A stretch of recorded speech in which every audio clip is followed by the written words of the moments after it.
Everyone remembers Arya Stark as the girl with the list, a child with a sword, a name whispered before sleep, and the world that taught her pain was easier to carry when it had a target. People called her fearless, people called her powerful, people called her a survivor. But what if the most disturbing part of Arya's story is that we cheered for the very thing that almost erased her? Because Arya Stark did not become powerful by healing. She became powerful by disappearing.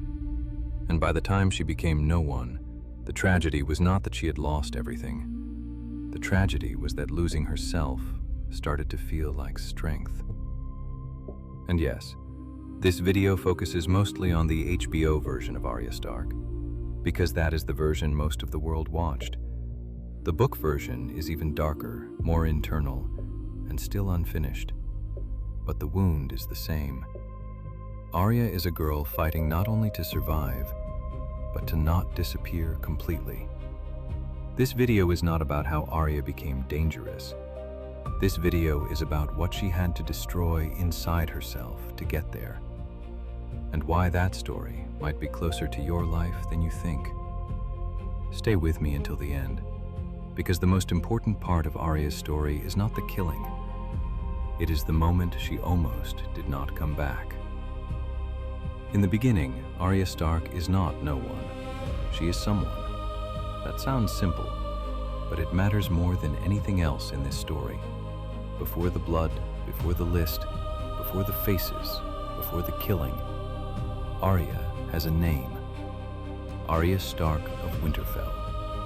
She has a home. She has a father. She has brothers. She has a sister. She has roots. She has a place in the world. And even though Arya does not fit the perfect image of what a noble girl is supposed to be, she still has identity. She knows what she does not want to be. She does not want to sit quietly. She does not want to become a decoration. She does not want to live a life chosen for her.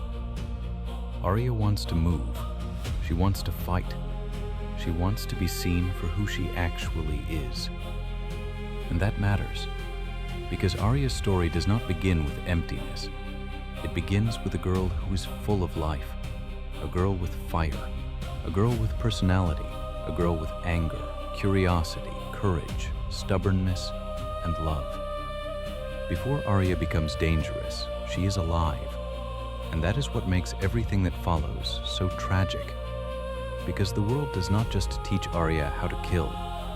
The world teaches Arya that being alive is unsafe, that being attached is unsafe, that loving people is unsafe, that having a home is unsafe, that having a name is unsafe. And this is where Arya's story becomes more than fantasy. Because many people watching this have done the same thing. They did not lose Winterfell. They did not watch their father die in King's Landing. They were not chased across Westeros. But somewhere along the way, they learned that being themselves was dangerous. Maybe they were too sensitive, too emotional, too different, too loud, too quiet, too trusting, too hopeful. And little by little, they started cutting pieces of themselves away. Not because they wanted to become empty, but because emptiness felt safer than pain. And this is the first tragedy of Arya Stark. Before she ever becomes no one, the world teaches her that being Arya is dangerous. Then comes the moment that breaks everything. Ned Stark's death. For the audience, this is one of the great shocks of the story. But for Arya, it is something deeper. It is the death of safety itself. Because Ned is not just her father. He is the moral center of her world. He is proof that honor means something, that truth means something, that goodness means something, that fathers protect their children, that the world, even when it is cruel, still has order. And then he dies, publicly, violently, unfairly, in front of her. Arya is in the crowd. She is close enough to see his face. She is close enough to hear the crowd. She is close enough to almost reach him. And she cannot do anything. She is a child. She is powerless. She is invisible to everyone who matters. And when a child sees that the world does not protect good people, something inside them changes forever. Arya learns a lesson no child should ever have to learn. Being honorable did not save her father. Being innocent did not save her family. Being a child did not protect her. And from that moment forward, Arya's nervous system begins to adapt. She does not become violent because she loves violence. She becomes violent because violence is the first language the world forced her to understand.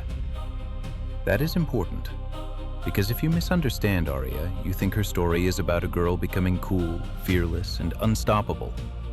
But if you really look at her, Arya is not becoming fearless. She is becoming unreachable. The world did not make Arya fearless. It made her unreachable. And there is a difference. Fearless can be courage, but unreachable is what happens when the body decides that feeling everything is too expensive. When the heart builds a wall not to be strong, but to survive. And this is where survival becomes dangerous, because the same hardness that keeps Arya alive begins to bury the girl underneath. The same wall that protects her begins to imprison her, and she does not notice because it feels like strength. Then there is the list. Joffrey, Cersei, Ilan Payne, the Hound, the Mountain, Walder Frey, Polliver. The people who hurt her, the people who took from her, the people who represent the world that destroyed her family. On the surface, Arya's list looks like revenge, and it is. But psychologically, it is more than that. Arya's list is a prayer, a dark prayer, a bedtime ritual for a traumatized child. Think about what that actually means. A little girl, alone, hiding, traveling under a fake name, Ari, pretending to be someone she is not just to stay alive. And every night before she sleeps, she whispers the names of the people she wants to kill. Not because she is evil, because it is the only thing that makes her feel like she still exists. The list is how Arya holds on to herself when everything else has been taken. It is how she says, I remember what happened. I remember who I was. I remember who did this. And that is why revenge can feel so powerful. Because revenge gives pain direction. When you are grieving, revenge tells you, here is what to do with the pain. When you are helpless, revenge tells you, you are not helpless anymore. When you are broken, revenge tells you, one day they will pay. Most people do not have a literal kill list, but they have a mental one. People who betrayed them, people who embarrassed them, people who abandoned them, people who laughed when they were weak, people who doubted them, people who made them feel small. And they carry those names inside. They say, one day I'll show them. One day they'll regret it. One day they'll see what I became. And listen, there is a version of that energy that can push you forward. Pain can wake something up inside you. But here is the danger. If revenge becomes your fuel, you are still being controlled by the people who hurt you. Even when you win, even when you rise, even when you prove them wrong, they are still in the room. They are still in your mind. They are still shaping your life. And that is Arya's problem. The list gives her purpose, but it also chains her identity to the people who wounded her. She is not just Arya anymore. She is the girl who must avenge, the girl who must remember, the girl who must kill. Revenge can give you energy, but it cannot give you peace. It can make you move, but it cannot make you whole. Every name Arya crosses off the list brings satisfaction, but not restoration. Every enemy she kills brings justice, but not childhood, not home, not Ned, not the version of Arya who once believed the world was safe. Revenge can make the wound feel powerful, but it cannot make the wound disappear. Then Arya meets the Hound, and their relationship is one of the most psychologically important parts of her entire story. Because the Hound is not a traditional mentor, He is not gentle, he is not clean, he is not noble. He is brutal, cynical, damaged, and violent. But he understands something about the world that Arya is now beginning to understand too. The world can be cruel. Good people die. The weak get crushed. Honor does not always save you. And the Hound becomes a kind of dark mirror for Arya. He is what a person can become when pain wins for too long. Alive, skilled, feared, hard to kill, but spiritually homeless. He has armor on the outside, but the real armor is inside. That bitterness, that emotional distance, that refusal to hope, that belief that tenderness is weakness. There is a moment when Arya and the Hound stop at a farmhouse. A man and his daughter take them in. They feed them, they trust them, and the Hound robs them. Arya is furious, but the Hound just says, "They'll be dead come winter anyway." And that line reveals everything about him. He is not cruel because he enjoys cruelty. He is cruel because he stopped believing kindness survives. He stopped believing good things last. He stopped believing people are worth protecting. And Arya is watching this. She is learning from him. But she is also seeing the cost. Because the Hound is not free. He is not healed. He is still a prisoner of what was done to him. His body survived the fire, but part of his soul stayed there. And this is why their relationship matters. Because sometimes the person who understands your darkness is not the person who can save you from it. Sometimes they are the warning. The Hound can teach Arya how to survive, but he cannot teach her how to become whole, because he has not become whole. And that is powerful, because many people attach themselves to someone who understands their pain. But understanding your pain is not the same as leading you out of it.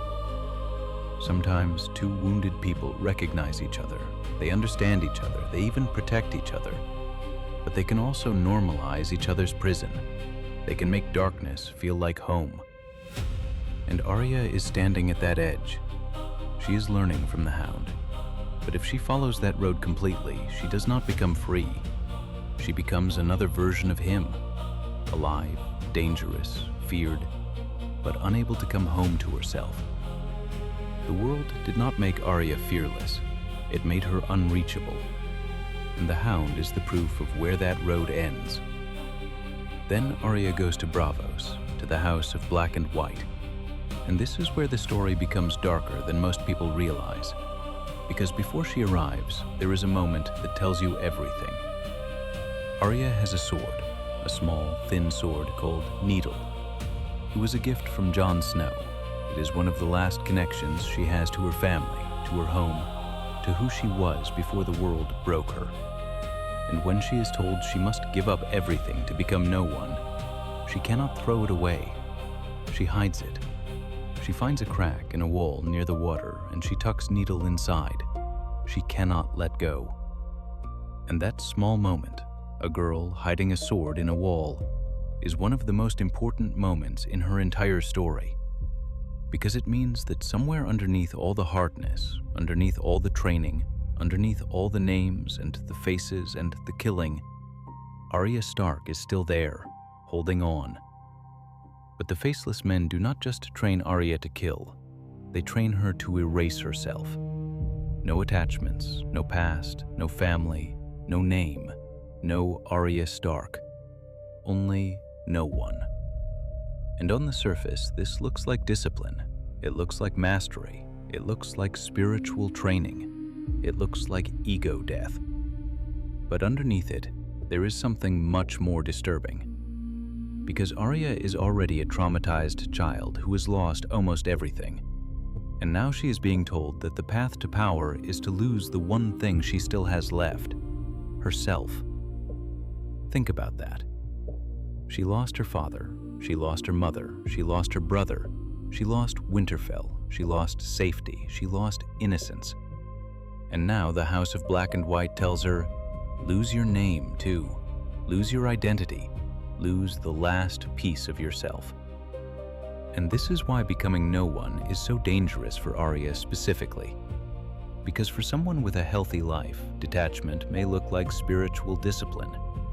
But for someone who has been traumatized, detachment can become dissociation. It can become disappearance. It can become a way of saying, if I am no one, then no one can hurt me. If I have no attachments, then no one can be taken from me. If I have no self, then there is nothing left to lose. And that is not freedom. That is fear wearing the mask of control. The most dangerous prison is the one that convinces you that feeling nothing is the same thing as having peace. And Arya almost falls into it completely. She learns the faces, she learns the lies, she learns the silence. She learns how to become whoever she needs to be. And this is where so many people lose themselves in real life. They go through something painful, and they build a new version of themselves, a colder version, a more controlled version, a version that does not need anybody, a version that does not cry, a version that does not trust, a version that does not hope. And they call that growth. They say, this is the new me. But sometimes your new personality is just your old wound wearing armor. Sometimes the version of you that does not care anymore is not free. It is exhausted. Sometimes the version of you that does not need anyone is not powerful. It is terrified. Sometimes the version of you that feels nothing is not healed. It is hiding. And that is Arya in Bravos. She thinks becoming no one will make her unstoppable. But becoming no one also means surrendering the very thing her family died protecting. Her name, her memory, her soul. The world did not make Arya fearless. It made her unreachable. And the House of Black and White almost finished the job. And then comes the moment that saves her, not because she kills someone, but because she refuses to disappear. She goes back to the wall near the water. She finds the crack. She pulls out needle, and she holds it. And in that moment, everything the faceless men tried to take from her comes rushing back. Jon Snow handing her this sword in Winterfell. Her father watching her train with Syrio. The girl she was before the world taught her to hide. And then she says it. A girl is Arya Stark of Winterfell.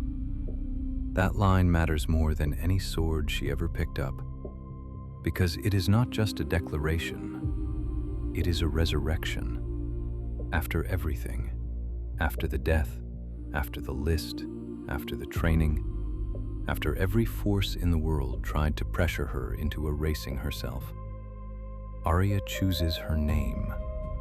She chooses memory. She chooses identity. She says, in essence, I am not no one. I am not empty. I am not just a weapon. I am not just revenge. I am Arya Stark of Winterfell, and I am going home.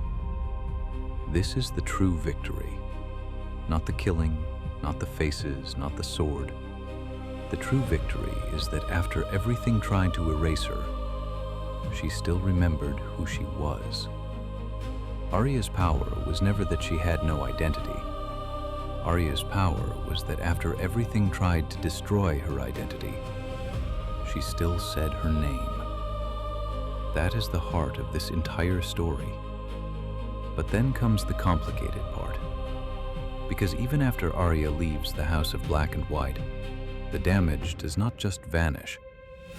And this is where things get uncomfortable. Because a lot of people celebrated Arya's coldness. They loved the revenge. They loved the phrase scene. They loved the confidence. They loved the danger. And yes, it is satisfying. After everything House Stark suffered, watching Arya walk into a room and make the guilty pay feels powerful. But we have to be honest with ourselves. Because sometimes we celebrate the wound because the wound looks cool. We love the assassin, we love the warrior, we love the person who does not flinch. We love the character who no longer cries, but we forget to ask, what happened to them? What did they lose to become this? Who were they before the armor? And that matters, because today a lot of people are not healing. They are just becoming harder to hurt. And the world rewards that. The world praises you when you become productive after pain. The world praises you when you stop complaining. The world praises you when you no longer need comfort. The world praises you when you turn suffering into achievement. Someone in your life called you strong, and you smiled. But what they were really saying was, "I'm glad you stopped needing things from me." And you accepted that as a compliment, because by then you had forgotten what it felt like to be held. They will call you strong because you are silent. They will call you mature because you stopped asking for love. They will call you independent because you no longer trust anyone enough to need them. They will call you healed because your pain no longer inconveniences them. And that is the danger, because being easy for the world to deal with is not the same thing as being whole. Arya becomes useful, she becomes deadly, she becomes impressive. But the deeper question is, can she still be loved? Can she still rest? Can she still belong? Can she still be Arya without needing an enemy? Because that is the real test of healing. Not whether you can defeat the people who hurt you, but whether you can live after they no longer control the story. This is why Arya's ending is so interesting. She does not stay in Winterfell. She says goodbye to Sansa, she says goodbye to Bran. She turns down Gendry, a boy who loves her, a boy who is safe, a boy who would give her a home. And she leaves. She boards a ship, and she sails toward the edge of every map, toward the unknown, toward what is west of Westeros. And people interpret that in different ways. Some see it as freedom, some see it as avoidance, some see it as the only ending that makes sense for her.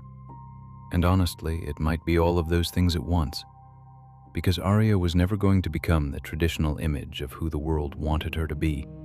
That was never her. Even before the trauma, Arya wanted something different. But the question is still there. Is Arya leaving because she is free? Or is Arya leaving because home no longer feels like home? That is what makes it bittersweet. Because sometimes after trauma, even when you return to the place you lost, you cannot return to the person you were. Winterfell is still Winterfell, but Arya is not the same Arya. And maybe that is why she cannot stay. Not because she hates her home, but because the version of herself that belonged there died somewhere on the road between King's Landing and Braavos and every dark place in between. And this is one of the hardest truths about healing. Sometimes you can survive the war and still not know how to live in peace. Sometimes you can come home and still feel homeless. Sometimes you can get justice and still feel empty. Sometimes you can win and still not know who you are without the fight. And that is Arya. She wins, she survives, she remembers her name, but she is still searching. And maybe that is more honest than a perfect happy ending. Because healing is not always a moment. Sometimes healing is a journey you begin after the story ends. So here is what Arya Stark actually teaches us.